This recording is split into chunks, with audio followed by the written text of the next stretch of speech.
So Pastor Nick went to speak to Abba on the unpopular podcast thingy, and they had a discussion.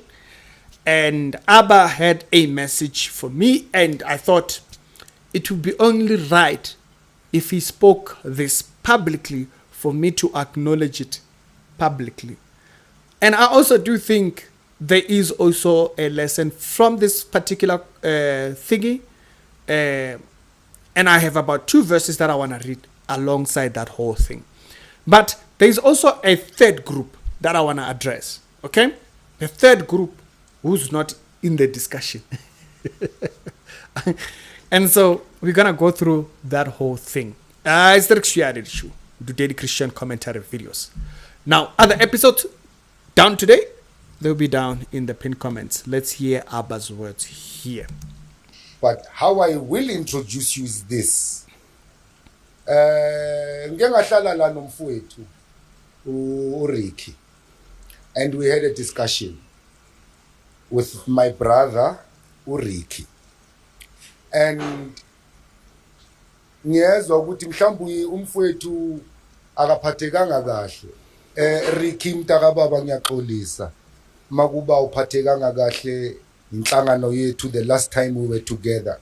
I am taking this time to apologize to you, and you asked your fellow brother to come and sit here next to me, not on your behalf, but to also not to challenge or to fight me. I appreciate that, to extend the conversation. I think that's why you are here. Otherwise,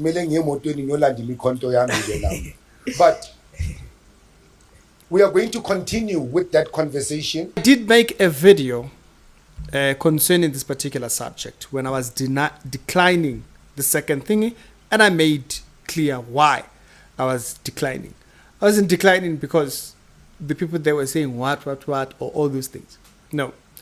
I made it very clear. It was the phone call that came after that, right? And so that we are very clear on why. I used to debate with Muslims. Muslims will disrespect you to the core of your being. All right? And so that was not the reason. It wasn't even what I might have perceived as bad treatment on the podcast or not giving me time to answer and whatnot. I've said my portion about that. I did even show. I had a discussion on Umoya, which is a television show that airs nationally, and the lady there did just about the same thing, and I explained on a video that I did with Luandi. So I have my own platform. I can address my thingy. If you mistreat me on your platform, I'll let you. It's your platform. That's good for you, right? But I have my own platform. I can go back and respond to. So I made that very clear. Okay? It's consistent. It's not fragmented. So like, I was just now angry. No. It's that when I now make videos concerning that discussion on my channel, for you to call me and call me a coward, that's a low blow. You mistreated me there. But for me to not even respond on my channel, I must be treated anyhow on your channel. That was the reason I said not doing that, right? So that we are very clear about that part. So my reason concerning that was consistent, right? Is that you can't now stop me from making videos on my platform. On my platform? Nah, we're not. Why? Because you can treat me how you want to treat me at your house, okay? I'm not going to... No, that's you, right? Otherwise, you will want to be right in the wrong places, you know? Be right at your house. Be respected at your house. Other people can treat you anyhow outside. It's up to them. So, Abba here sends his apology concerning that I might have been mistreated. Now, I wanted to talk about that. Let me address the third person. There are people that might look at that who are not part of the conversation. Sure, you are not me, you are not Abba, right? So Abba sent the apology. You are not me, you are not Abba. But this person will be asking, why does Abba have to apologize? And others say, no, you are not in the conversation. So let the people in the conversation decide how that ends. Right? Yeah. When you might have your own difficulties. You were not in the conversation. You are neither these two people. Okay? Abba felt it was necessary to do that. You are not. You like things. And for some people, the reason why we have to say that is because some people have their own bitterness. Some people have issues in usurping their authority in places where no, your authority is in your house. It's already put your house in chaos. Leave your authority over there. Right? I wouldn't trust a person who doesn't know when they are in error. Particularly when it comes to treatment. We were very clear on that. You were not in the conversation, so you're going to lose far. You already have your areas of people that relate with you who can't stand you. They've already isolated you. Because why? You are unbearable because you can't see areas when you are in error. And I want to use the story where Jesus predicts that Peter was going to deny him. If you go to Matthew chapter number 26, and this is where you see Jesus predicting the denial of Peter. And if you go down, that denial is answered. And then the Bible says immediately after he denied him the third time, immediately the rooster crowed. And then Peter remembered the words of Jesus before the rooster crows. You will deny me 3 times. And then he went outside and wept bitterly. He recognized, geez, I did that. I actually did exactly to his last word. So Peter at that point recognized what Jesus said he was going to do wrong. He did wrong. And he went outside recognizing his error. And this is where I want to address. There's 2 areas of forgiveness that Jesus died for. Jesus died for the sin between man and God.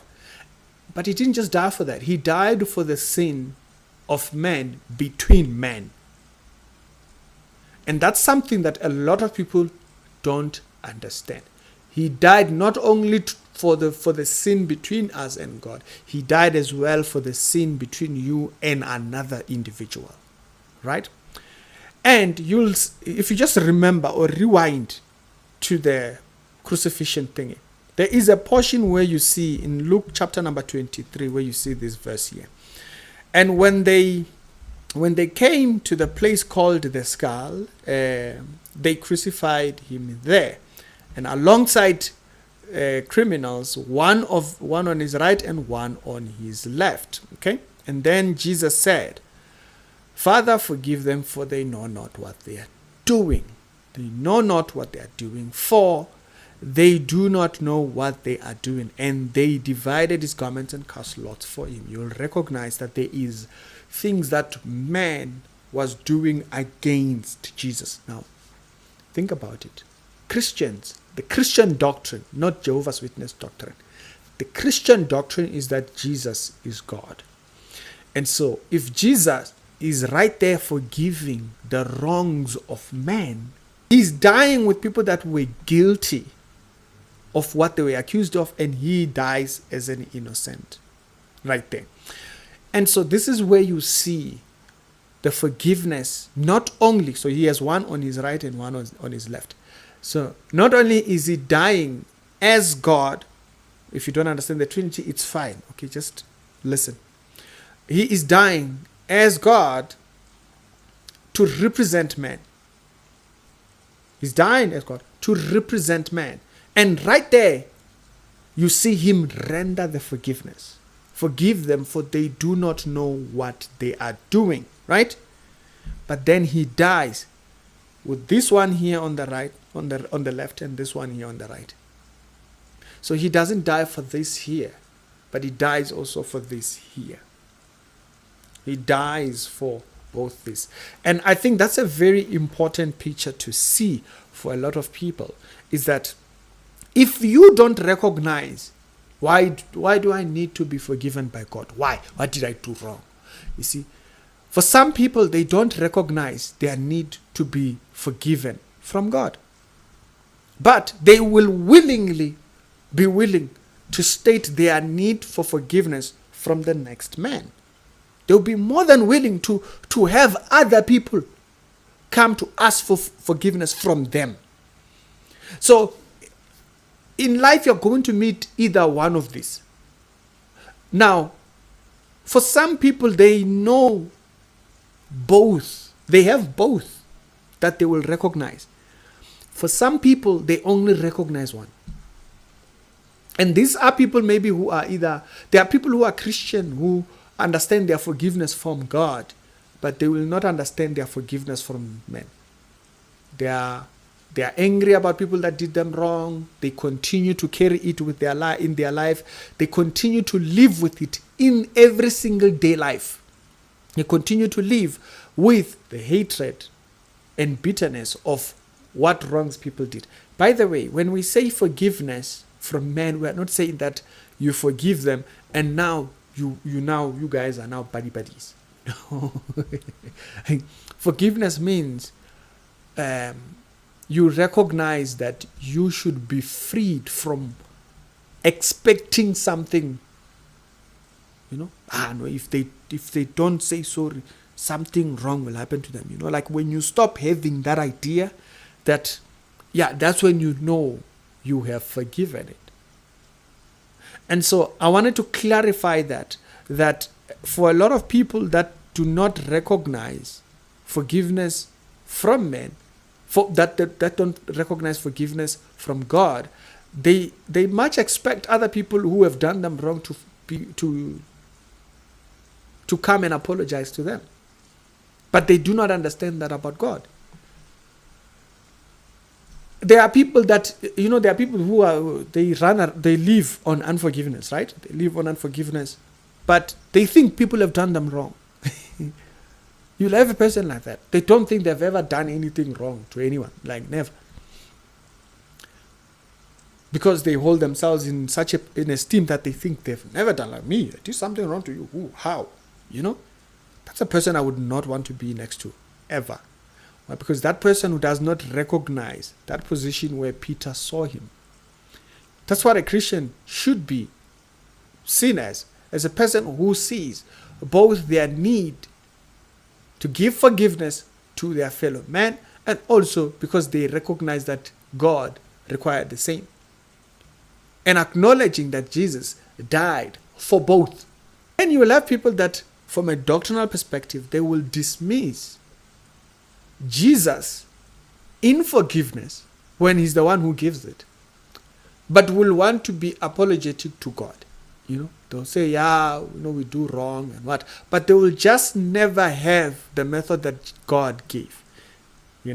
And that's an issue that they have to deal with from a Christology perspective. Because remember, Jesus doesn't just say, I'm here to give forgiveness for the Christian. He says, for God so loved the world that he gave his only begotten son. So if he gave his only begotten son, and then you reject the son, you are rejecting how God reconciled himself with man. Right? And so there are people that you'll find a mixture of that. If you sit down and you think about it, you'll realize that you'll see that mixture. And so I wanted to use those two verses as an example. Jesus stands right on the cross and he says, forgive them for they do not know what they are doing. Right? Because if that person thinks they have no wrong that they've done ever, now that's the worst person next to be next to. Well, how far are you going to wrong me before you recognize error? There is this episode on a TV show from the 1950s called Twilight Zone. And in this show, they show a guy who worked in the Nazi regime. And they tell the story of this guy, and it's a fictional story. They tell this guy of a person who didn't see his wrong. He's talking about it he meets the ghosts. It's a story. He meets the ghosts of the people that he has persecuted over all these years. I can show you this episode right here. So it's from season 3, episode number 9. So he goes there and he meets the ghostly figures of the people that he persecuted for all these years. And he is like, why are you holding on? You know, like he's asking these people, why are you holding on to unforgiveness? Hey, everything is good. Now times have changed. We don't persecute people now. And he's saying, why are you holding on to thinking? Because why? He doesn't see his error. And so I wanted to talk to you guys concerning that. There is both. And if one recognizes that he has need for forgiveness from God, he should realize the same thing is across the board. And if one sees the need for forgiveness between them and other people, or other people to him, they should understand the same way you think other people owe you an apology, the same from God. So none is innocent. In simple terms, none is innocent. If you think they've wronged you, how far do you think you've gone against God? You think they wronged you. You should see how far we're thinking. So, apology accepted publicly. So I was not going to have him make the apology publicly and me not take it publicly. I could take it privately, but there is a lesson in it being public. The same way he rendered it public, I'm bringing mine publicly. But also, there is a lesson behind it as well. You know Ricky. Ricky post a video without a lesson behind it. No, it's not in this life. Spirituality Show, daily Christian commentary videos. Other episodes not to be down in the pinned comments. That particular video, I'll leave it down in the description below and you can go and check it out over there.